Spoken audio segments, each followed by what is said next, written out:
आई असणं हे निवळ तुमच्या प्रसूती वेदनांशी निगडीत नाही. आई असणं हे निवळ तुमच्या स्त्रीत्वाशी निगडीत नाही.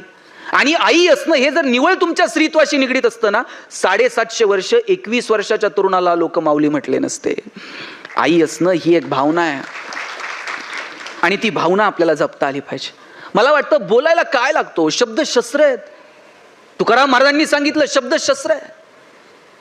आम्हा घरी धन शब्दांचीच रत्ने, शब्दांचीच शस्त्रे यत्ने करू. शब्दची आमुच्या जीवाचे जीवन, शब्द वाटू धन जन लोका. तुका म्हणे पहा शब्देची हा देव, शब्देची गौरव पूजा करू. काय तुकाराम महाराज शब्दांचं वर्णन करतात. आणि म्हणून शब्द नीट वापरा. शब्दांमुळे दंगल, शब्दांमुळे मंगल. शब्दांचे जंगल जागृत राहावं. जिभेवरी दाताच, जिभेवरी ताबा, सर्व सुखदाता. नानी वाणी नासू नये, नानी वाणी पाणी नासू नये. काय काय भाषा आहे. आपल्या जिभेवर आपला ताबा असावा. अहो दुर्योधन पडला तर पडलेल्या दुर्योधनाकडे बघून वरतून द्रौपदी म्हणाली अंधे का पुत अंधा. ते वाक्य इतकं वर्मी लागलं की ज्या वेळेस शकुनी मामानं टाकलेल्या फाशांमध्ये हे सगळे पांडव हारले, शेवटी द्रौपदीला डावावरती लावलं आणि द्रौपदीला सुद्धा कौरवांनी जिंकलं. त्यावेळेस दुर्योधनाला हे वाक्य आठवलं की द्रौपदीनं माझा अपमान केला होता, अंधे का पुत अंधा. एक वाक्य हो. आणि दुःशासनाला आदेश दिला द्रौपदीच्या केसांना धरून सभागृहात घेऊन या. दुर्योधन शूर आहे. सभागृहामध्ये अनेक शूरवीर उपस्थित आहेत. पण दुःशासन ज्या वेळेस द्रौपदीला केसांना धरून घेऊन आला, कुणाचंही धाडस झालं नाही की दुर्योधनाला म्हणावं थांब. द्रौपदी सगळ्यांना आव्हान करत होती. भीष्म पितामहा, गुरु द्रोणाचार्य, जगातला सगळ्यात श्रेष्ठ धनुर्धारी अर्जुन तिचा नवरा समोर उभा होता. श्रेष्ठ गदाधारी भीम समोर उभा होता. नकुल सहदेव सगळे मानाखाली घालून होते. द्रौपदीनं सगळ्यांना आव्हान केलं पण कोणी तिच्या मदतीला आलं नाही. आणि शेवटी धावा केला कृष्णाचा. मी मगाशी म्हटलं की तुम्ही एक दाणा पेरला तर 1000 दाणे उगवतात. तुम्ही थोडं द्या, त्याच्या कितीतरी पटीनं निसर्ग तुम्हाला परत करतो. कृष्णाचं बोट कापलं. सगळेजण इकडं तिकडं कापड शोधत बसले बांधायला आणि द्रौपदीनं पदर फाडला आणि चिंधी गुंडाळली. द्रौपदीनं नुसती चिंधी गुंडाळली आणि ज्या वेळेस वस्त्राची गरज भासली त्यावेळेस कृष्ण पुढे ठाकला आणि द्रौपदीला वस्त्र पुरवली. द्रौपदीचं रक्षण केलं. आणि त्या सभागृहामध्ये पहा संयम काय असतो. मान अपमान आपल्या आयुष्यामध्ये चालू असतात. आपण बोलण्यावरती नियंत्रण ठेवावं, आपल्या भाषेवरती नियंत्रण ठेवावं. ज्यावेळेस आपण एकांतात असतो त्यावेळेस आपल्या विचारावर, आणि ज्यावेळेस आपण समाजात असतो त्यावेळेस आपण आपल्या शब्दांवर नियंत्रण ठेवलं पाहिजे. द्रौपदी एक वाक्य बोलली, दुर्योधनाला त्याचा बदला घ्यावा लागला. आणि दुर्योधनाला स्वतःच्या कार्यावर, स्वतःच्या कर्तृत्वावर क्रोधाच्या भरामध्ये नियंत्रण ठेवता आलं नाही. तो ज्या पद्धतीनं द्रौपदी सोबत वागला ते निंदनीय होतं, ते धर्माला धरून नव्हतं. आणि त्या सभागृहामध्ये झालेल्या अपमानाच्या बदल्यात द्रौपदी म्हणून गेली. द्रौपदीनं शाप दिला, ज्या मांडीवरती तुम्हाला बसायचा विचार करत होता त्याच मांडीवरती घाव होईल आणि तुला मृत्यूला सामोरं जावं लागेल. आणि दुःशासना, ज्या केसांना धरून तुम्हाला घेऊन आला सभागृहात ते केस तुझ्या रक्तानं धुतल्याशिवाय मी परत बांधणार नाही. आणि काय झालं, एका शब्दामुळे महाभारत घडलं.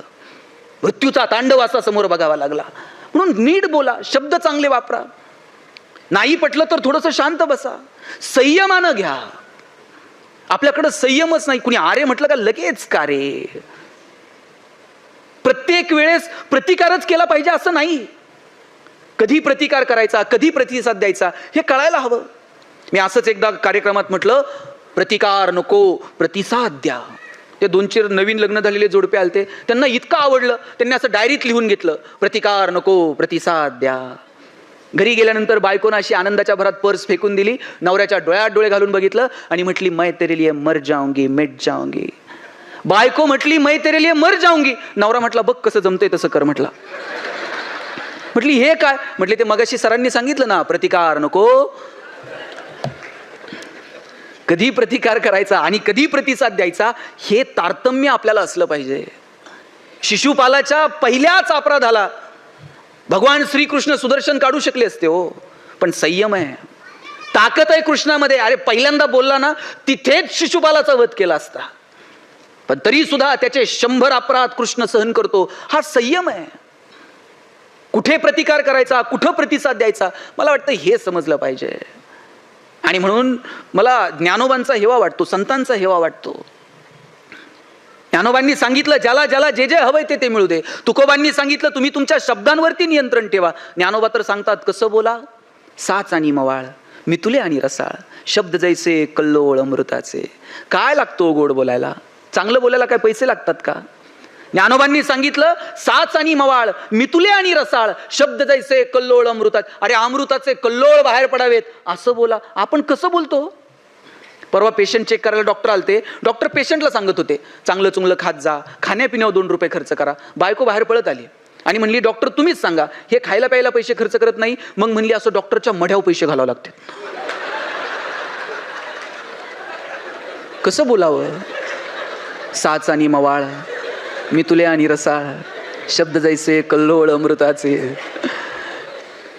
प्रेमानं बोलायला काय लागतो? प्रेमानं बोला. मी मगाशी सांगितलं कौतुक हे 4 चौघात करायचं आणि चुका ह्या एकांतात सांगायच्या. चुका सगळ्यांकडनं होतात, त्या दाखवल्याही पाहिजेत, पण एकांतात. आणि कुणी जर चांगलं काम करत असेल तर त्याचं कौतुक करा. कुणी चांगलं काम करत असेल तर त्याच्या पाठीवर थाप मारा. अरे वा छान काम केलंस असं म्हणून बघा. काय लागतो? मी अनेक भाषणांमध्ये सांगतो कौतुक करा, कौतुक करा. आणि म्हटले कुणाचं कौतुक करायचं? म्हटलं कुटुंबापासून सुरू करा, घरापासून सुरू करा. आईचं कौतुक करा. आई तू जन्म दिला, मला ही सृष्टी पाहायला मिळाली, मी तुझा आभारी आहे. कधीतरी कृतज्ञता व्यक्त करा. बापाला म्हणून बघा बाबा तुम्ही शिकवलं, तुम्ही दिशा दाखवली म्हणून आम्ही पायावरती उभे राहिलो, तुमचे उपकार कधीच फेडणार नाही. बापाला अपेक्षा नसते कौतुकाची, पण बरं वाटतं पोरांना जाणीव आहे. कधीतरी पत्नीला म्हणून बघा तू तुझ्या आई वडिलांचं नाव गाव सगळं सोडून आली, माझा संसार तू तुझा केला, कायम मी तुझा ऋणी राहील. काय अडचण आहे का? बाकीचं सगळं ऐकलं लोकांनी. ते म्हटले ते पत्नीचं कौतुक करा म्हणल्यावर 2-4 जण भांडायला आले माझ्यास. मला म्हणले तुमचं सगळं खरं आहे पण शेवटचं वाक्य परत बोललात ना तर लक्षात ठेवा. म्हटलं तुझं तुझ्या बायकोची काय दुश्मनी आहे का? अहो दुश्मनी नाही हो. म्हटलं मग कौतुक करायला काय अडचण आहे? कौतुक करायला ही अडचण नाही. म्हटलं मग अडचण काय? म्हटलं तिला ऐकायला येत नाही, याचं काय करायचं? म्हटलं दवाखान्यात जा, डॉक्टरांकडे घेऊन जा, मशीन बिशीन लाव, मग कौतुक कर. म्हटलं संध्याकाळी दवाखान्यात जातो. बरं दवाखान्यात जाताना यानं बायकोला घेऊन जावं, ही एकटंच गेलंय. आणि डॉक्टरला म्हटलं बायकोला ऐकायला येत नाही. म्हटलं तर डॉक्टर म्हटले बायको ती घरी. म्हटलं डॉक्टर म्हणले आता कुठं मूर्खाच्या नादी लागतं. त्यांनी एक काम कर, घरी जा आणि किती अंतरापर्यंत बायकोला ऐकायला येत नाही ना तेवढं जरा मोजून ये म्हटले. त्या अंतरावरून ठरू काय कसलं मशीन लावायचं काय करायचं. ह्या म्हणला सोपं आहे. घरी गेला, बेल दाबली, पोरानं दार उघडलं. पोरानं दार उघडल्याबरोबर यानं आवाज दिला, भाजी काय केली? बायको किचन मध्ये होती. तिकडून काहीच प्रतिक्रिया नाही. याला कळलं बायकोला दारातून ऐकायला येत. हॉलमध्ये गेला, भाजी काय केली? प्रतिक्रिया नाही. कळलं हॉलमधून पण ऐकायला येत नाही. किचनच्या दारातून आवाज दिला, अगं भाजी काय? काहीच प्रतिक्रिया नाही. याला कळलं प्रकरण गंभीर आहे. किचनच्या दारातून पण ऐकायला. बायकोच्या मागं जाऊन उभा राहिला आणि जोरात कानात ओरडला, अगं भाजी काय केली? बायकोनं हातातली कढई अशी दंदिशी आदळली. म्हणली 4 वेळा सांगितलं ना तुम्हाला बटाट्याची केली म्हणून.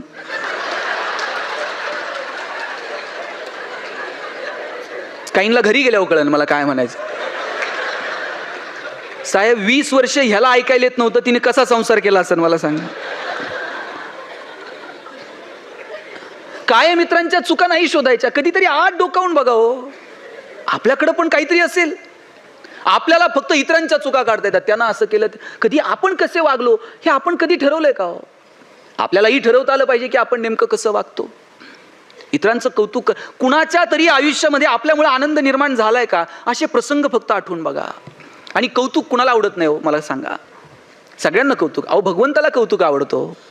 तुकाराम महाराजांना विचारलं काय मागायचंय ते मागा. तुकाराम महाराज म्हटले हेची दान देगा देवा तुझा विसर न भावा. आणि मग विचारलं तुकोबा हे वरदान दिलं तुम्हाला काय कराल? गुण गाई न आवडी हेची माझी सर्व जोडी.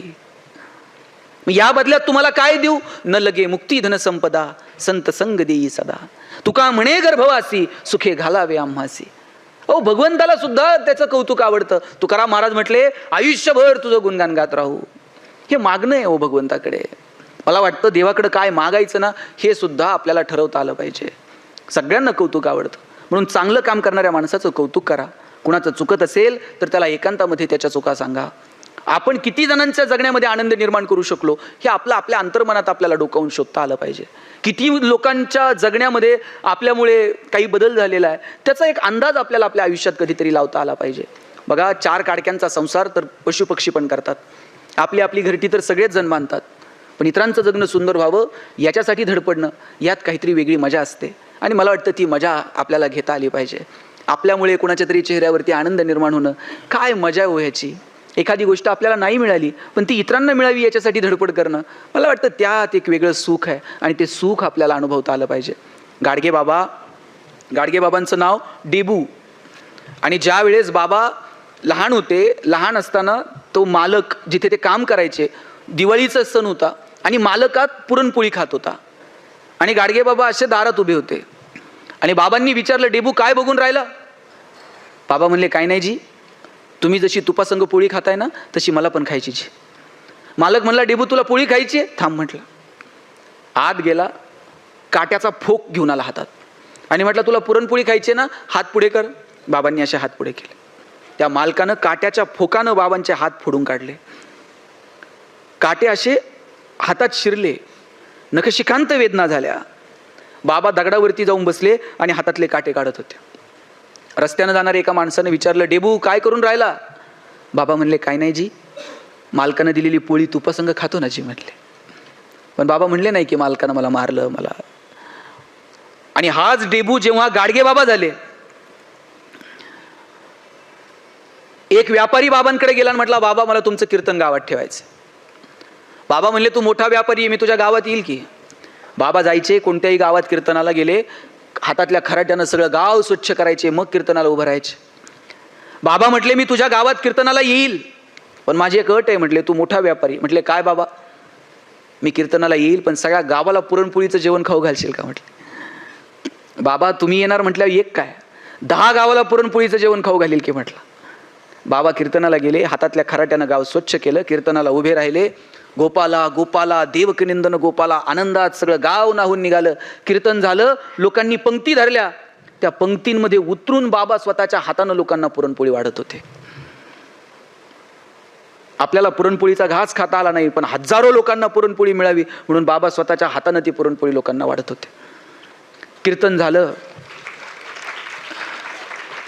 झालं, लोकांनी पंक्ती धरल्या, बाबांनी पुरणपोळी वाढली, लोकांची जेवणं झाली. बाबा जायला निघाले आणि ज्यानं कीर्तन ठेवलं तो पळत गेला. म्हटला, बाबा सगळ्यांची जेवणं झाली, चला 2-2 घास आपण पण खाऊ. हा म्हटला, 2-2 घास आपण पण खाऊ. बाबा म्हटले, पुरणपोळी खायची हौस लहानपणीच फिटली, घास गिळत नाही आता. आणि पुढच्या गावाला बाबा जायला निघाले. बाबांना सोडवायला बैलगाडी आली. बाबा बैलगाडीत बसणार, बैलांची खपाटीला गेलेली पोटं बघितली. बाबा बैलगाडीतनं खाली उतरले, म्हणले, बैलाचा मालक कोण आहे रे? म्हणले, अमुक अमुक आहे. जवळ गेले, त्याच्या दंडाला असा चिमटा घेतला, म्हणले, तुला तर लय रगत दिसून राहिलं, मग बैलांच्या पोटाकडे का बघत नाही? कधीतरी त्यांच्या पण पोटाकडे बघत जा. दंडाला चिमटा घेतला, बैलांच्या पोटात काय नाही म्हणून बैलगाडीत बसले नाही आणि अनवाणी पावलानं बाबा निघून गेले. ही माणसं संतत्वाला गेली हो. ही जी संवेदनशीलता आहे ना, ही आपल्या मनात असली पाहिजे. जोपर्यंत साहेब आपल्या डोळ्यात संवेदनशीलता आहे ना, तोपर्यंतच आपण माणूस आहोत. ज्या दिवशी आपलं व्याकुळ होणं थांबलं, ज्या दिवशी आपलं हळवं होणं थांबलं, त्या दिवशी समजावं की आता आपण माणूस नाही राहिलो. किती माणसं हळवी होती हो. घरात जर पाहुणे आले, रात्र सगळी माणसं एकत्र गप्पा मारत बसायची.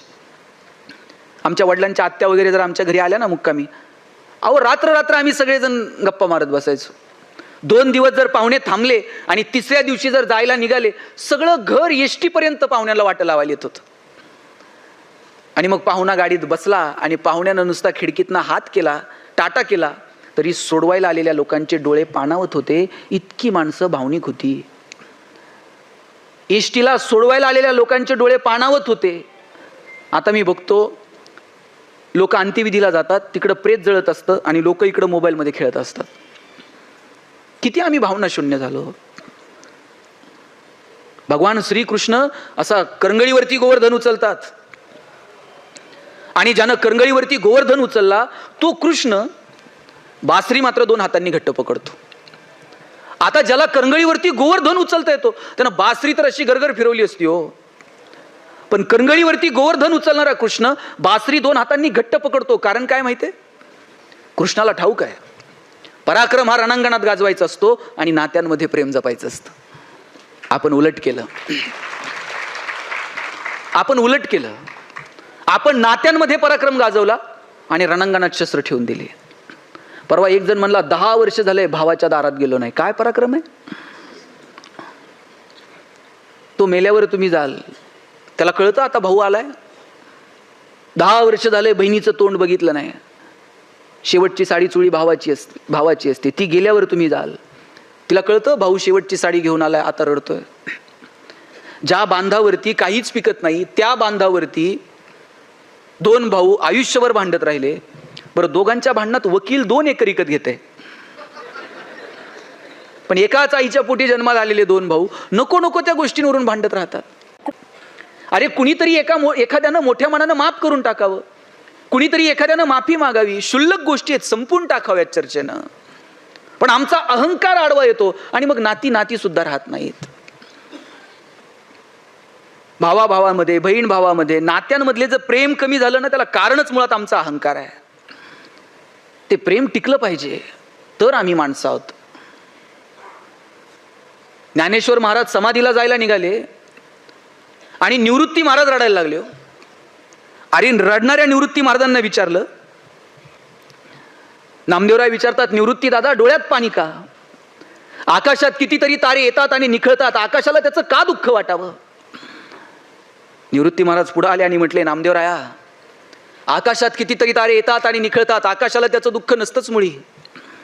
ज्ञानाची आणि माझी भेट कालही होती, आजही आहे, उद्याही असेल, पण भाऊ म्हणून हे सगुण रूप परत कधी बघायला मिळायचं नाही, म्हणून डोळ्यात पाणी आलं.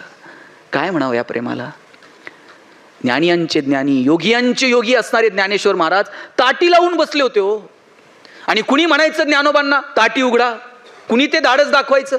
एवढीशी मुक्ताई पुढे आली आणि म्हटली, चिंता क्रोध मागे सारा, ताटी उघडा ज्ञानेश्वरा. मुक्ताईनं हाक मारली म्हणून ज्ञानोबांनी ताटी उघडली आणि ज्ञानेश्वरी सारखा महान ग्रंथ तुमच्या माझ्या समोर येऊन ठेपला. याला प्रेम म्हणतात हो.